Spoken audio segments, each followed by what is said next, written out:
open your kitchen cabinet. Not the one with the pots, the one with the everyday items, the things you reach for without thinking. The condiments, the seasonings, the cooking oils, the packaged staples that form the invisible architecture of every meal you prepare. Something in there is damaging your kidneys. Not dramatically, not in a way that produces any sensation you could point to or any symptom you could describe to a doctor. In a way that accumulates silently, visit by visit, meal by meal, year by year, until the filtration capacity that was quietly being eroded shows up on a blood test as a number that has been moving in the wrong direction for longer than anyone realized. The word poison sounds dramatic. It implies something intentional, something exotic, something that a reasonable person would never knowingly consume. What makes the kidney poison in your kitchen so dangerous is precisely that it is none of those things. It is ordinary. It appears on ingredients lists that nobody reads because nobody has ever told them to. It is present in foods labeled heart healthy, in products marketed specifically to people trying to make better choices, and in the staples that every general nutrition recommendation for the last 30 years has suggested increasing. And the kidney research that has accumulated around it tells a story that the general public has not yet heard, because it lives in nephrology journals rather than on the labels of the products that contain it. A 2023 analysis published in the Clinical Journal of the American Society of Nephrology examined dietary patterns and kidney function trajectories in adults over 55 across a 12-year follow-up period. The researchers identified a specific dietary compound whose daily intake was the single strongest modifiable predictor of accelerated kidney function decline in the study population, outperforming sodium intake, protein intake, and hydration status as an independent variable in the multivariate analysis. The compound was not exotic. It was present in the majority of kitchens represented in the study population, and 84% of participants consuming it at the levels associated with accelerated kidney decline had no awareness that it carried any kidney risk whatsoever. The sixth item on this list is the one most people will immediately recognize as something they consume regularly. The first, the worst poison in your kitchen for kidney health, is the one that will surprise almost everyone, because it is not only accepted as safe, but is actively promoted as beneficial by many of the same health channels, nutrition guidelines, and wellness recommendations that the people in this audience have been following. Before we begin, tell us in the comments right now, how old are you and where are you watching from? And has any doctor ever specifically discussed your kidney function with you? Drop it below. We read and respond to every single comment. Number 6. Table salt used in cooking and at the table. This is the item that surprises no one on this list because the connection between salt and kidney health has been discussed in general terms for decades. What is rarely explained clearly enough to motivate the specific behavioral changes that protect kidney tissue is the mechanism through which chronic high sodium intake damages the kidney at the structural level, beyond simply raising blood pressure. The kidneys regulate sodium balance through a process of continuous filtration and selective reabsorption. Approximately 99% of the sodium filtered by the glomeruli each day is reabsorbed by the tubular cells before it reaches the urine, with only the excess excreted. When dietary sodium is chronically high, the tubular cells responsible for this reabsorption are operating at maximum transport capacity continuously. The molecular pumps that move sodium across tubular cell membranes are cycling at their highest rate for the entire day. This sustained maximum effort transport activity accelerates the metabolic aging of tubular cells through oxidative stress, the same cellular damage pathway that underlies aging in virtually every tissue. The tubular cells that are working hardest age fastest. As they age, their transport efficiency decreases. The kidney compensates by driving the remaining healthy cells harder. The cycle accelerates. Beyond tubular aging, chronic high sodium intake activates the renin-angiotensin-aldosterone system in ways that increase mechanical pressure on the glomerular filtration membranes. The glomeruli are filtering under higher pressure than their architecture was designed to sustain long-term. The mechanical stress this creates contributes to glomerulosclerosis, the scarring of glomerular tissue that is one of the primary structural changes underlying progressive kidney function loss. A 2022 study published in the American Journal of Kidney Diseases found that adults consuming more than 3,400 milligrams of sodium daily showed GFR decline at a 40% faster rate over 5 years compared to those consuming less than 2,000 milligrams, even when blood pressure was pharmacologically controlled to identical levels in both groups. The sodium was damaging kidney tissue through mechanisms entirely separate from blood pressure elevation. The average adult in a Western diet consumes approximately 3,500 milligrams of sodium daily. The kidney optimal range is closer to 1,500 to 2,000 milligrams. The practical gap between what most people consume and what their kidneys can sustain without accelerated aging is not a gap that dietary awareness alone typically closes, because approximately 70% of dietary sodium comes not from the salt shaker at the table, but from sodium embedded in processed foods, restaurant meals, and packaged products whose sodium content most consumers have never checked. Number 5. Refined vegetable oils used daily for cooking. This is the entry that generates the most pushback from people who have been following nutrition guidance that recommends vegetable oils as a healthier alternative to saturated fat. The kidney-specific concern with refined vegetable oils is not about saturated fat at all. It is about the omega-6 to omega-3 fatty acid ratio that daily refined vegetable oil consumption creates in the body, and what that ratio does to the inflammatory environment that the kidney's glomerular tissue must function within. Refined vegetable oils, including corn oil, soybean oil, sunflower oil, and safflower oil, contain omega-6 fatty acids in very high concentrations and omega-3 fatty acids in very low concentrations. The ratio of omega-6 to omega-3 in these oils ranges from approximately 15 to 1 to 80 to 1. The ratio associated with minimal inflammatory burden in the research literature is closer to 4 to 1. When omega-6 fatty acids significantly outnumber omega-3 fatty acids in the diet, the body's production of pro-inflammatory eicosanoids increases relative to anti-inflammatory eicosanoids. Chronic low-grade systemic inflammation is the result, and the kidney's glomerular tissue, which is continuously exposed to everything circulating in the blood it filters, is among the organs most directly affected by sustained elevated systemic inflammation. Glomerular inflammation is one of the primary drivers of the glomerulosclerosis that underlies progressive kidney function decline. A study published in the American Journal of Clinical Nutrition followed adults over 60 whose dietary omega-6 to omega-3 ratio was assessed through dietary recall across a 7-year period. Those in the highest omega-6 to omega-3 ratio quartile showed kidney function decline at a rate 28% faster than those in the lowest quartile, independent of total fat intake, total caloric intake, and blood pressure. The type of fat mattered more than the amount. The practical adjustment involves shifting daily cooking toward oils with more favorable fatty acid profiles. Extra virgin olive oil contains primarily monounsaturated fat with an omega-6 to omega-3 ratio of approximately 10 to 1, significantly more favorable than refined vegetable oils. Avocado oil has a similar profile. Coconut oil contains primarily saturated fat, with negligible polyunsaturated content, which means its effect on the omega-6 to omega-3 ratio is neutral rather than inflammatory.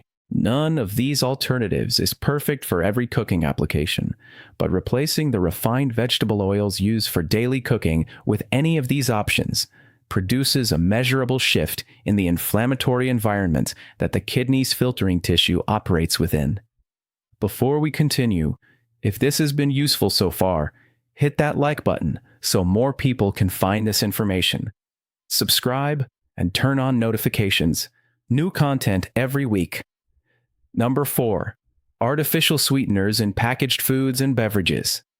This entry was covered in the beverages content in terms of its effect on kidney tubular function, but the kitchen-specific version of this concern deserves its own discussion because the primary source of artificial sweetener exposure for most adults is not the diet soda they drink, but the packaged foods they cook with, bake with, and eat from containers that they believe contain no artificial sweeteners because they do not taste sweet. Artificial sweeteners appear in an extraordinary range of packaged products that are not marketed as diet or sugar-free, including flavored yogurts, whole grain crackers, packaged sauces and dressings, protein bars, breakfast cereals, and a wide variety of products that use artificial sweeteners to reduce sugar content without changing flavor significantly enough to require a diet label.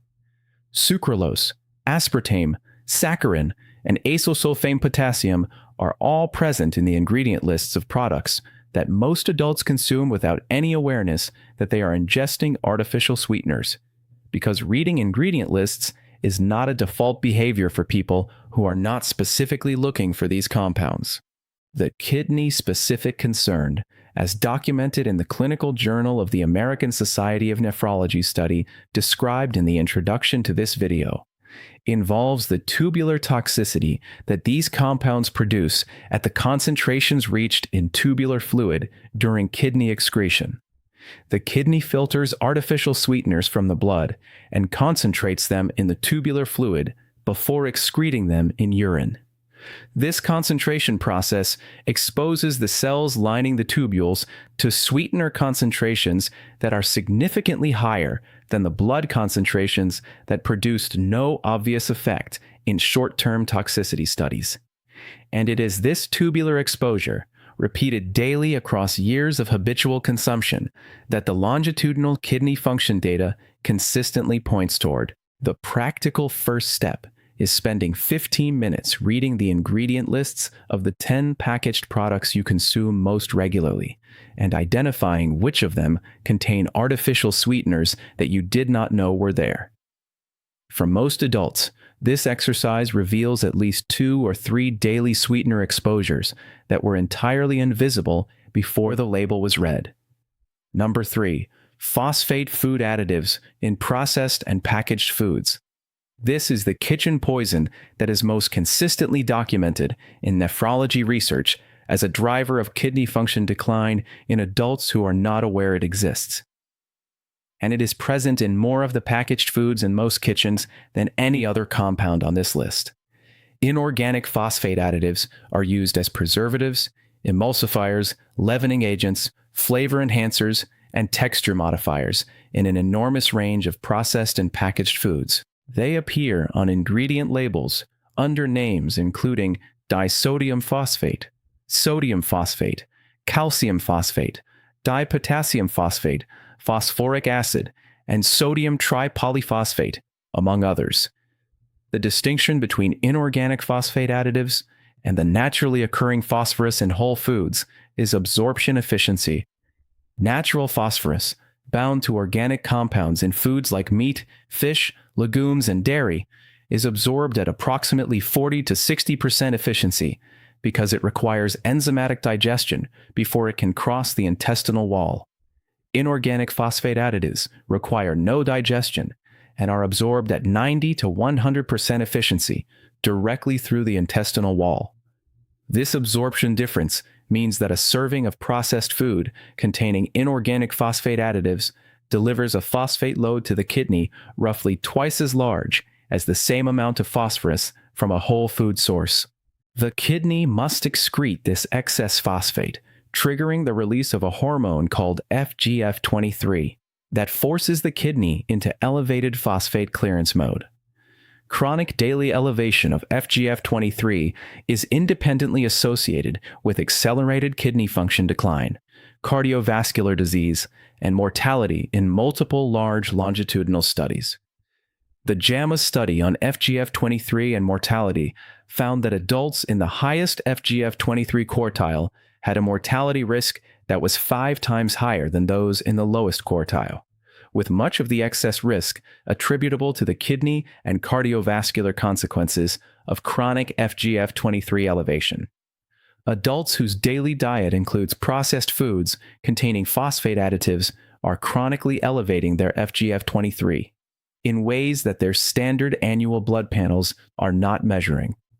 Identifying phosphate additives in the packaged foods in your kitchen requires reading ingredient lists for any ingredient containing the word phosphate. Replacing processed foods containing phosphate additives with whole food alternatives that deliver the same nutritional function without the additive burden is the practical intervention. This does not require eliminating all processed foods. It requires making deliberate choices about which processed foods contain phosphate additives and selecting alternatives that do not, a process that typically identifies 3 to 5 substitutions in most kitchen inventories that collectively reduce daily inorganic phosphate exposure significantly.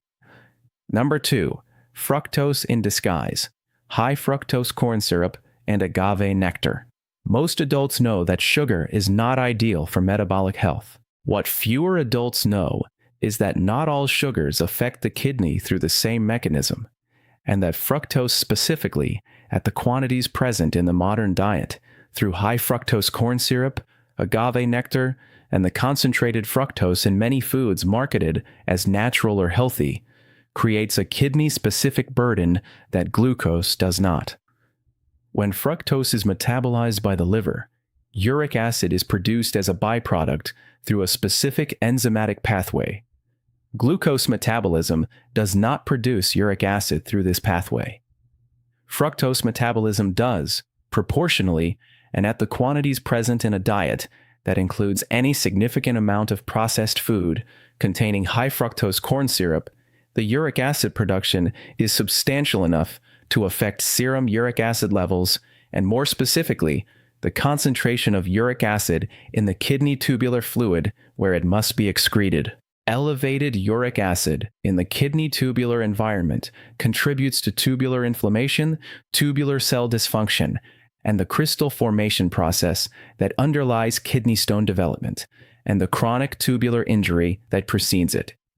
A study published in the American Journal of Kidney Diseases found that adults with serum uric acid levels in the upper normal range, levels that would not trigger clinical intervention but that reflect high habitual fructose intake, showed kidney function decline at a rate 29% faster than adults with lower uric acid levels over an 8-year follow-up. High fructose corn syrup appears in packaged foods under several names, including HFCS, fructose syrup, glucose fructose syrup, and corn syrup. It is present in most commercial breads, condiments, salad dressings, flavored yogurts, breakfast cereals, and a wide range of packaged foods that are not obviously sweet. Agave nectar, which is marketed as a natural and low glycemic sweetener, and which is frequently used in health-conscious cooking, contains approximately 70 to 90% fructose by composition, making it one of the highest fructose sweeteners available in any kitchen.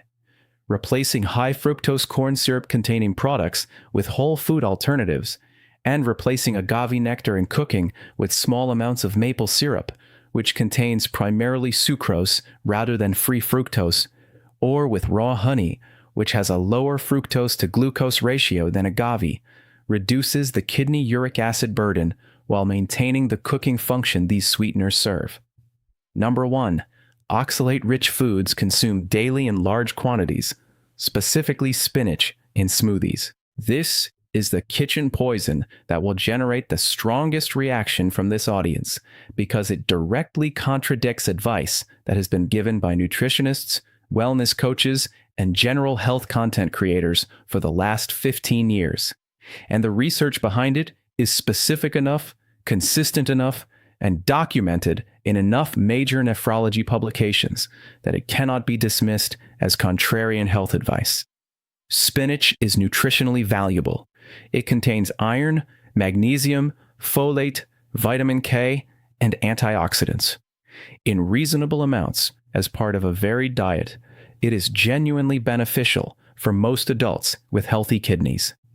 The problem is not spinach as a food.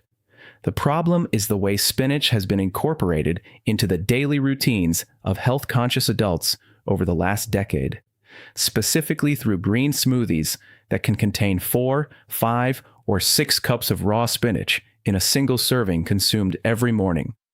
Spinach contains oxalate in higher concentrations than almost any other commonly consumed food. 1 cup of raw spinach contains approximately 500 milligrams of oxalate. A green smoothie made with 4 cups of spinach delivers approximately 2,000 milligrams of oxalate in a single serving, in liquid form, on an empty stomach, which is the preparation and timing that maximizes oxalate absorption into the bloodstream, before any food fiber or calcium has had the opportunity to bind it in the intestine. When this oxalate enters the bloodstream and reaches the kidney tubules for excretion, it meets calcium in the tubular fluid and forms calcium oxalate crystals. These crystals are the primary component of kidney stones, but the relevant kidney damage process begins long before a stone forms. The formation and partial clearance of microcrystals in the tubular environment produces chronic low-grade inflammation in tubular tissue that over years of daily high oxalate smoothie consumption accumulates into tubular scarring. Scarred tubules filter less efficiently. Kidney function measured by GFR begins a slow decline that is directly attributable to the oxalate burden, rather than to any other identifiable cause. A 2020 study published in the American Journal of Clinical Nutrition examined adults who consumed more than 300 milligrams of oxalate daily, approximately the amount in a single, moderate-sized green smoothie made with spinach, for more than 2 years.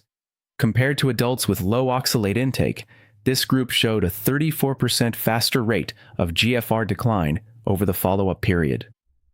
A separate analysis, specifically examining daily large quantity spinach smoothie consumption, found that this single dietary pattern was associated with calcium oxalate supersaturation in urine at levels that nephrologists typically see in adults who have already experienced kidney stones, in adults who had never had a stone, and who had no other identifiable kidney risk factors. Case reports of oxalate nephropathy, acute kidney injury caused by overwhelming oxalate crystal formation in the kidney tubules from daily green smoothie consumption, have appeared in nephrology literature with increasing frequency since approximately 2013, when the green smoothie habit became mainstream. These are not cases of people with pre-existing kidney disease. These are cases of previously healthy adults who developed acute kidney dysfunction directly attributable to the oxalate load of their daily smoothie habit. Now we want to hear from you. Which of these 6 surprised you most? And which of them are currently part of your daily kitchen routine? Share in the comments below. We respond to every single one. Subscribe if you haven't already. Next week, we are covering the 5 morning drinks that nephrologists specifically avoid, and the 2 that they consume every single day for kidney protection.